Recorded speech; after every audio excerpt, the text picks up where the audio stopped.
In terms of the squad, are there going to be any players back and any other issues as well? We are going, no issues, no different issues. We are going to see tomorrow, we have more and more training. I don't think so, that anyone is going to recover, but we'll see. Obviously players like Harry and Bruno would be a huge boost for a place like Elland Road. I'm guessing you've not experienced Manchester United fans, we are back here again, another massive moment, another huge fixture in front of us. Some people are already saying, it's only Leeds, they're 16th on the table, we'll beat them easily. But no, Leeds is not as just. The Wolves game should have opened everyone's eyes. I said it before, in this league, you cannot underestimate anybody, and Wolves proved exactly why. Now we're going up against a Leeds side that is actually better than Wolves. A Leeds side on a 6-match unbeaten run. A Leeds side that beat Chelsea 3-1 at Elland Road. A Leeds side that drew 3-3 with Liverpool at home and then went to Anfield and still came out with a draw. Tell me, does that sound like a joke team? With the squad we currently have, we must approach this game like a final. We have to give absolutely everything, every drop of energy, every bit of focus, every ounce of fight. Yes, there is a little positive. We haven't lost a Premier League game to Leeds since 2002, and most times when we face them, even in their own stadium, we usually come out with a good result. But remember, that is just a record. Records don't play football. And I'm telling you right now, if we don't fight, if we don't show hunger and intensity, that record can be broken. And when you look ahead, it becomes even more serious. Our next 2 fixtures are against bottom teams, and after that, it will be war. Manchester City at Old Trafford and then Arsenal away at the Emirates. We've already dropped too many points to smaller teams, but if we can make these next 2 matches count and take all 6 points, it gives us a huge boost before facing the big sides. But trust me, this is not going to be easy. Leeds away and Burnley away are tricky, dangerous fixtures, especially with the players we currently have available. We have so many injuries, so many absentees, but going forward, we cannot hide behind excuses. We are Manchester United. You've got another block of games now where people would have expected you to do well, but now you've lost key players. I'm confident that we can win any game. Of course, we have some problems, but we need to. I believe in the team, even without many players in this moment. I believe in the team, and I believe we can win any game. Of course, it's more difficult, but I trust in my players, and if we are really focused in the game, we can win. We have to find a way. And for us to do that, everything starts with how we line up and the formation we choose. Today, I'll be building my preferred best lineup and how we should set up to get 3 massive points at Elland Road. But before we get into it, please give this video a like, subscribe to the channel, and turn on your notification bell so you don't miss any of my content. Now let's get straight into business, no wasting time. Just like I said in my previous preview video, with the players we currently have available, I honestly believe we fit so much better in a 4-2-3-1 than in a 3-4-3. And I think Amorim himself has slowly started realizing that as well, especially from what we saw in the last game. That doesn't mean the 3-4-3 is bad, far from it. It's actually a very strong system. But it works best only when certain key players are available, when the right profiles are fit and ready. Right now, that isn't the case. So for this game, we go with the 4-2-3-1. We start from the back. In goal, I'm going with Lamans. This guy has quietly been massive for us. There are so many games we could easily have lost if not for his saves. He's young, he's still learning, but he has stepped up when we needed him. Yes, sometimes the defense and midfield expose him too much and he ends up facing too many shots, but that doesn't change the fact that he is a good goalkeeper. Naturally, young keepers will make mistakes, but with more games and confidence, he will only get better. Now to the defense.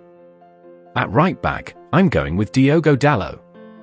To be honest, we don't even have many options there at the moment, it's basically Dalot or nothing. Attacking-wise, he has improved a lot, he supports forward play, overlaps, and helps in creating chances. Defensively, there is still a lot of work to be done, but one thing you cannot question about Dalot is his passion and commitment. He always gives everything. But most times he is just not good enough for us. At left back, I'm choosing Luke Shaw. This guy has been doing really well lately. He has played left centre-back in a back 3, left centre-back in a back 4, wing-back, everything, and somehow he has managed to stay fit, which is unlike him but a huge positive for the squad. His versatility is so important for us right now. At left centre-back, I'm going with Martinez, our captain in the absence of Bruno Fernandes. From the back, he has been brilliant. His passing is accurate, he helps us build from defence, and those long balls he delivers into the attackers are very important in creating chances. Defensively as well, he has brought calmness and stability. And finally, at right centre-back, I'm going with Heaven. This kid has been so impressive ever since he got his chance. Every time he plays, he gives a solid performance. He's calm on the ball, composed, and sometimes even helps us push the ball forward, something our midfield struggles to do at times. Very consistent, very reliable. Now over to the midfield. For the double pivot, I am sticking with Casemiro and Ugarte. Right now we simply don't have options. The injuries have forced us into a situation where we are playing two defensive midfielders together in one game. And yes, it clearly affects our creativity, especially when we face smaller teams who sit back and wait.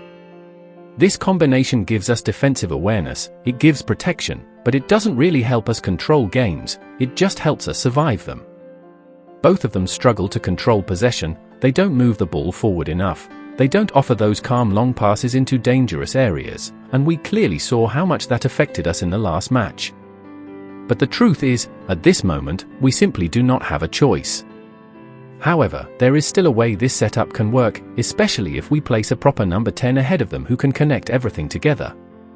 So in that number 10 role, I am going with Matheus Cunha. Anytime you push him wide, he still naturally wants to drop into midfield, receive the ball, and operate between the lines. So he will be properly playing in that position. He loves this role because it gives him freedom, it gives him liberty, and it lets him link midfield to attack. His job will be simple but very important: bridge that gap between midfield and attack, carry the ball forward, and connect play. But he must improve one thing: he has to learn to release the ball quicker. He holds on to it way too long, longer than needed, and sometimes that completely kills our momentum. If he can move it earlier, this setup will work so much better. Then we move to the wings, and this is where things get really interesting for us. On the right side, I'm going with Dorgu. Right now, he is literally the only option we have in that position, and when he has been asked to step up, he has actually delivered. Remember what he did against Newcastle. He played that role with confidence, he scored his first goal for Manchester United from that position, and on top of that, he helped Dalot defensively. He understands his responsibility and he works hard both going forward and tracking back, so for me, he deserves to keep that spot for now. Now on the left, I'm going with Zirkzee. Yes, I know, he is not a natural winger, but at this point we are trying to make the best out of the players we have available. Playing him on that left side allows us to add more bodies in attack and gives us the flexibility to shift into something that looks like a 4-4-2 whenever we're going forward. It means we can have two players inside the box, while Zirkzee, Cunha, and Sesko constantly rotate positions. We are not asking him to dribble past three players or be a traditional winger. His job is to help us keep possession, link up play, combine with the attack and give us presence in the final third. And trust me, I'll explain this more when we talk tactics. Then up front, leading the line, I'm going with Sesko. Yes, he hasn't been scoring as much as we would love, but he gives this team so much more than just goals. He presses defenders, he links play beautifully, he helps others get into the game, and he's always making the right runs. What he needs now is just composure and confidence in front of goal, and that will come. We need patience with him, because once the goals start coming, they won't stop. Now let's talk tactics, because this is where everything truly matters. Like I always say, no formation, no fancy tactics, no world-class system will ever work if the players don't fight. If they don't run, if they don't give everything for the badge, nothing will happen. And in the last game, we saw it clearly. We started slow, too slow. We were jogging, strolling, almost watching the game instead of playing it, and we paid the price. Against Leeds, away from home, in a derby with so much history and tension, that kind of attitude will destroy us. Leeds run, they press, they chase every ball like their lives depend on it, and we must match that. We have to run more, press more, tackle harder. We attack together and we defend together. Without the ball, nobody should be walking, nobody should be switching off, everyone must work to win it back immediately. We have already dropped too many points this season. We simply cannot afford to drop any more. Secondly, from the very first whistle, we must start fast. No slow build-up, no waiting, no testing the waters. We need to push aggressively for the first goal, and when we get it, we do not relax. Too many times we score and suddenly start defending, sitting back, and protecting a one-goal lead, and anytime I see that, I already know we're inviting trouble. A one-goal lead in this league is nothing. It's dangerous. We have to keep pushing, keep attacking, keep controlling the game. Yes, it will be a very tough match, but if we have enough quality to score one goal, then we have enough to score two. We just need to repeat what worked, keep the momentum, and refuse to drop our intensity. No survival football, we must play with courage, energy, and belief from minute 1 to minute 90. Thirdly, we are going to be constantly changing positions. With Cunha operating as the number 10 and Zirkzee drifting out wide, it means we won't have any fixed or predictable positions in attack.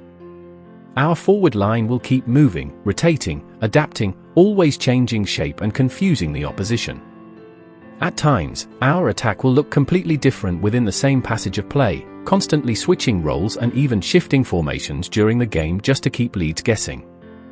With this setup, we can easily slip into a 4-4-2, with Zirkzee and Sesko leading the line, while Cunha also drops deeper to support the midfield. From the wide areas, along with Dorgu, he'll help drive the ball forward, link play, and give extra support in midfield. Cunha and Zirkzee will keep rotating in the 4-2-3-1-2, because both of them love to drop deep, and we're going to see that repeatedly. It's going to be a match built around switching positions, switching roles, and switching formations.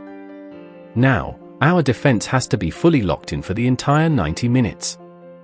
We cannot switch off for a single second. We must stop the crosses coming from those wide areas, because Calvert-Lewin has punished us so many times, especially with his headers. The key is to shut down the supply before it even reaches him. They use wing-backs, they load the box, and most times they have two players ready to attack those deliveries. Their wing-backs constantly look to whip dangerous balls in, so we have to block the crosses and also deal with their striker if the cross somehow gets through. Martinez and Heaven have to be sharp, switched on, and fully alert, absolutely no sleeping. Even though we want to attack, we still need to defend with real discipline, because Leeds will come at us and we must stop them with everything we have. We defend together as much as we attack together. Our wide players must track back and help the wing-backs so we can shut down those crosses and protect the box. So if you've stayed with me all the way to this point, it means you genuinely care about this team, just like I do. You want to see us improve, you want to understand the tactics, and you want to feel every moment of what happens on the pitch.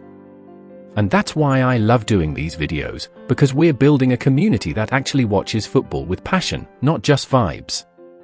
So if you enjoyed this breakdown, if you learned something new, or if you simply love hearing Manchester United discussions like this, then don't forget to hit that subscribe button.